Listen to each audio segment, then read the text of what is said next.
Kevin Wagerman, Friday Freestyle. Let's go deeper on this one. How do you level up your leadership? What do you do?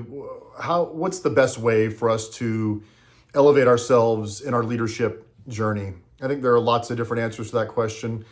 I'll tell you, leadership comes with challenges, and it might be a competitive inroads. It might be attrition in the organization. It might be dissension in the ranks, whether it's at a level higher than your leadership or beneath your leadership. It could be political infighting among your colleagues. It could be distractions and lack of focus. There are all kinds of different areas where we can get distracted or come off the rails in our leadership effort. And I would say that my answer to the question, how do you level up your leadership, is you develop more resilience than anyone else, or more resilience than you thought maybe you were even capable of.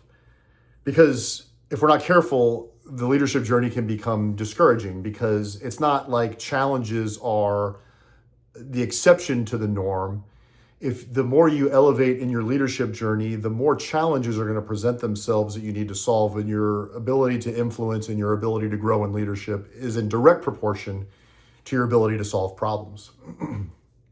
So you're in the right place. We're going to talk a little bit about this in the context of developing resilience as a leader so that you can have more influence, attract greater people, and solve bigger problems as a result of the storms that you manage through.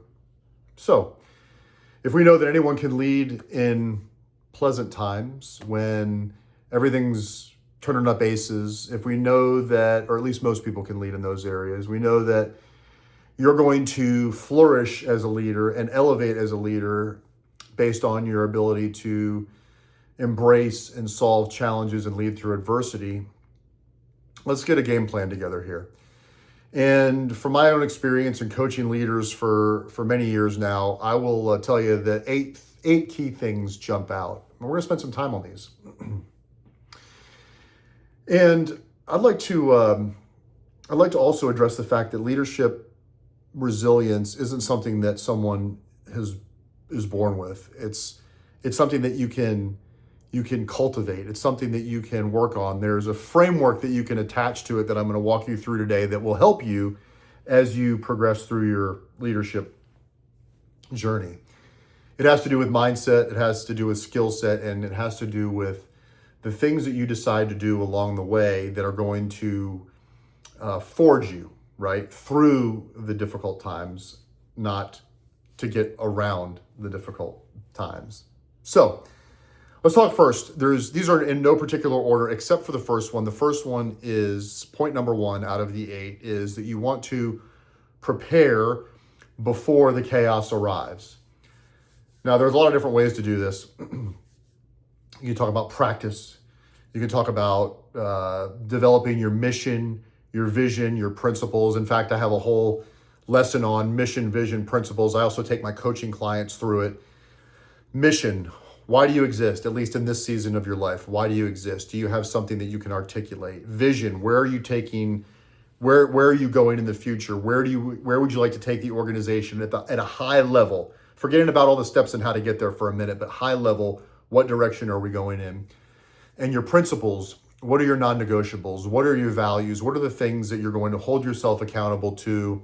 And those 3 things together are going to help you make better decisions. So intentionally spending time in that prior to a leadership chaotic event is absolutely going to help you make better decisions through the chaos. Another thing is, and this is brought to life beautifully in the movie Crimson Tide. If you haven't seen the movie Crimson Tide, don't worry, this won't be a spoiler, but it's a phenomenal movie back from the 1900s, starring Gene Hackman and Denzel Washington. And Gene Hackman's character is Captain Ramsey, and Denzel Washington's character is Commanding Officer Hunter. And early on in the movie, there's a fire in the galley. And during the fire in the galley, while Denzel's character Hunter goes to help out and put the fire out, Captain Ramsey decides that he's going to run kind of what would be considered a mission critical practice session in the middle of the chaos of the fire. Now, afterwards, Hunter, when he's coming back from fighting the fire, you could tell he's visibly upset by this, and they have an encounter. And it goes a little something like this. Hunter says that he would have preferred to have the fire taken care of before they ran the mission critical drill. And let me get this right, so I'll read it. Captain Ramsey responds, "I'm sure you would have. Me, on the other hand, I tend to think that's the best time to run a drill. Confusion on the ship," they're on a submarine, "confusion on the ship is nothing to fear. It should be taken advantage of. Lest you forget, Mr. Hunter, we are a ship of war designed for battle. You don't just fight battles when everything is hunky-dory." In other words, look for conditions in advance where you can practice through challenges as opposed to doing all your preparation when everything else is turning up aces, okay? That's a beautiful. Another example of this would be Tiger Woods' dad. If you watch early videos of Tiger in competitive scenarios, his dad would be almost harassing him from the background. You could hear him audibly trying to get in Tiger's head. So Tiger is practicing, especially when the stakes are low, before he's in big time tournaments. Practicing amid confusion, chaos, etc., can really help hone you for when the stakes are higher. So number one, prepare before the chaos arrives. Step number two, or excuse me, it's not step number two, it's just point number two, because these are all interactive, is start taking on more responsibility before you actually have the title associated with that responsibility. So if I'm growing in my leadership and I'm a salesperson and I want to be a sales manager, well, as the salesperson, I'm going to look to my sales leader and trying to start adopting things off that person's, taking things off that person's plate, that I can start honing my skills. Again, so that by the time I get that leadership promotion, I've already have some reps in some things from that level. Same thing, if you're a middle manager, start looking to your leaders to take on some of the more responsibilities that they'd like to offload from their plate. So you can just start getting reps in. And when you see something of a challenge comes through, again, before the stakes are really high, now you can go to that person and you can explain the situation and start getting more input into that level of leadership. So that's what I want you to do. Kobe Bryant was a great example of this. He led from the bench at first, and then he led as a starter. He was looked at as tremendously influential throughout his basketball career. Why? Because he showed up before everyone else. He took on a leadership role even before he was a leader, and he set the tone and modeled the behavior that he wanted to see in those around him to go win championships, which he did many. Okay. So point number 3 would be scan the horizon for opportunities and threats. As a leader, that's what we do. There's something called a SWOT analysis. We're mostly familiar with that: strengths, weaknesses, opportunities, and threats. So as a leader, I'm looking not just for opportunities to capitalize on, I'm looking for threats that are coming my direction so that I can move towards them and identify them. Real threat, or is this something that isn't going to be very impactful for us? Or is this something that may be impactful but doesn't align with our mission, vision, principles, so we're going to stay true to what we're doing? We have to evaluate them so that we're not surprised later down the road when something becomes a bigger issue than it needed to be. Point number 4, build relationships intentionally and authentically. So I think we all know people who build relationships out of a need or out of some sort of what's in it for me perspective. And I'm here to encourage you to not handle it that way. Relationships are extremely valuable. And so I would encourage you to build them with the intention of adding value to the relationship, being there for someone, genuinely caring about them. And then if there's some sort of reciprocity, great, but you go into it with the expectation that that's not even what you're in the relationship for. And you know what? Sometimes some of the best people I know go into every single relationship in just that way. They're just there as adding value into the relationship. Sometimes, and sometimes if you approach life that way, then you're going to get burned.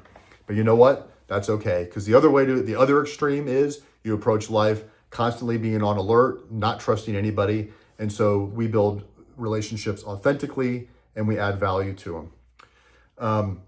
A buddy of mine who is in a very successful commercial real estate salesperson, was recounting a situation to me recently where a deal started going sideways. It's still going to come together most likely, but started going sideways.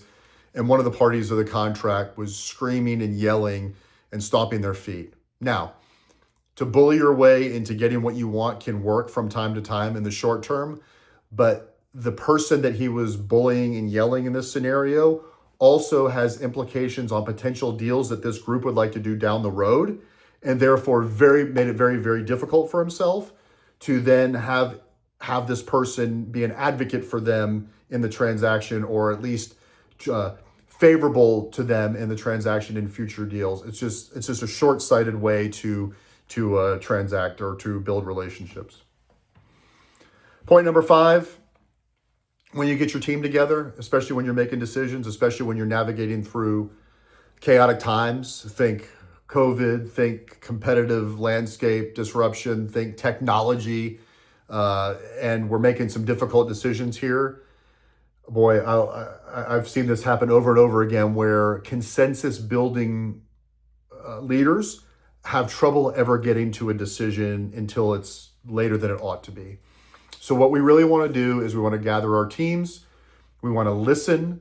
We want to listen to understand. Then we want to communicate our understanding of the various points around the table. And then have a system of decision. And it stops with you, leader. So you're the one that needs to make the decision, and not everybody's going to always agree. And then once you make the decision, first and foremost, for those around the table that did not agree, that you get them preferably in a one-on-one situation and go through the why behind the decision so they understand it completely. And then that you get their buy-in on the decision in a way that's going to allow them to lead forward on their, with their teams, and make sure that there's no unnecessary dissension because you didn't take the time to show them that you value their input, and also the reason behind the decision was X. So listen to understand, communicate your understanding, and then communicate the why behind whatever decision. And you start with the people that didn't like the decision, right? When you go to do your why, you get them first, and then you can circle back as a team and put the strategy together.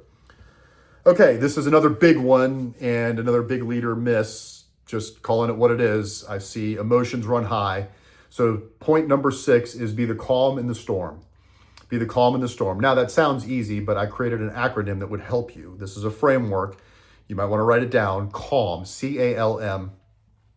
When others around you are getting volatile and you need to make a decision, or you need to make a judgment call on something, and everyone else's emotions, if you ratchet up the emotion, nothing good's going to happen, especially if you're the senior leader in the room. You need to stay calm. C, collect information. Collect information.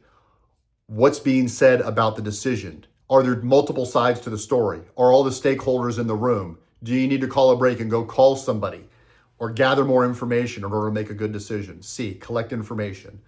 A, in calm, is then assess. Now, if you can do that with your team, great. If you need to have some time, depending on your personality type, you might need to take some time, take a break, and let the information marinate for a minute. But we need to assess the information that we've gathered. Make sure it's all on the table and that we're evaluating it properly. L, lay out the plan. Lay out the path forward. Now, I've gotten the information, I've assessed it. Now, here are the steps that we're going to take. Here's the decision points we need to make. Here's at least the first couple steps we're going to utilize to move in the right direction. We're going to lay out the path forward. And then M in calm is go, move, do the things that you said you were going to do, start taking steps towards it. You got to stay calm. In leadership, it's so important. I've seen so many knee-jerk reactions. Personal experience, by the way, I used to be a hothead. It wasn't always easy for me. This is something I've cultivated over a long period of time. I've talked to mentors about it, and I've tried to help other leaders in my purview get to a place where it hadn't always been easy, but get to a place where they don't make snap judgments based on one conversation. They take the time to go through the calm process. All right. Next, number 7. Sometimes you're going to make mistakes, okay? And what we want to do is not beat ourselves up forever, but evaluate what happened. What was the situation? How did I handle it? What did I do well? What would I change?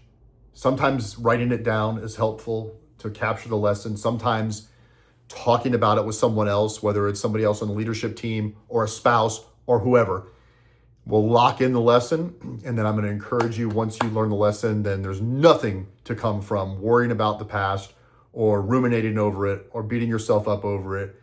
Your non-conscious brain is very powerful. The more you run it through your head that, oh my gosh, I'm such an idiot, or oh my gosh, I can't believe how stupid that decision was. All you're doing is reinforcing a message in your brain that you don't want to reinforce. So evaluate and move on. And then related to that one, number 8 is mistakes and adversity don't define you. You grow through it. In fact, there's a school of thought out there, especially in the startup world, that the more mistakes you make, the earlier, the better off you're going to be. And I can substantiate that claim because I made a whole bunch of leadership mistakes early on, still make mistakes. But the point is not to make the same mistakes over and over again. So the idea is the more reps you get, the more mistakes you get, that you make early when the stakes are low, then you're leveling up your game in a way that when you have the big leadership role and the big issues are coming at you, that you have the awareness, you have the confidence, you have the communication skills, you have the ability to think clearly, you have all these things that have been honed over a period of time. So let's not look at mistakes that we've made as negatives. Let's look at them as table stakes, just to get in the leadership game. All right, so that's a framework. You notice I'm not giving you that this is what to say, this is how to do, this is a framework that you can apply your personality type, your business, your team. This is not something that you're born with. This is a skill set that you can cultivate. You prepare, level up, scan the horizon, build real relationships, listen, explain the why, stay calm, evaluate honestly, and grow through it all. Don't just survive, grow through it all. And you don't need perfect conditions. In fact, in order to become a great leader, I would suggest that perfect conditions aren't going to be helpful for you. So the storm is always out there. The question is whether or not you'll be ready. So if this resonated with you, please subscribe to our channel if you haven't already. And we've got lots of content like this on our website at momentorsllc.com. If I can be of service, please hit the contact page there and let me know how I can help. All right, go get them.